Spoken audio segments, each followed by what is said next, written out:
Hello everyone, welcome back to my channel recipes world.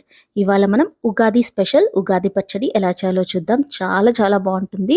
Ugadi రోజు ఇది అందరూ చేసుకునేదండి. తప్పకుండా ట్రై చేసి చూడండి. చాలా ఈజీగా చేసేసుకోవచ్చు. ఇప్పుడు దీన్ని ఎలా చేయాలో చూద్దాం. ముందుగా ఒక బౌల్లో చింతపండు రసంని తీసుకోవాలి.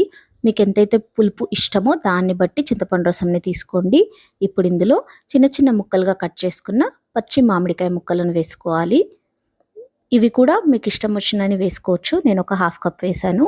ఇప్పుడు ఇందులో ఒక 2 టీ స్పూన్స్ బెల్లంని వేసుకోవాలి. బెల్లంని చిన్న చిన్న ముక్కలుగా కట్ చేసేసుకొని వేసుకోవాలి. ఇప్పుడు ఇందులో 1 టీ స్పూన్ ఉప్పును వేసుకోవాలి. ఇది కూడా మీ టేస్ట్ని బట్టి అడ్జస్ట్ చేసుకోవచ్చు. 1 టీ స్పూన్ మిరియాల పొడిని వేసుకోవాలి.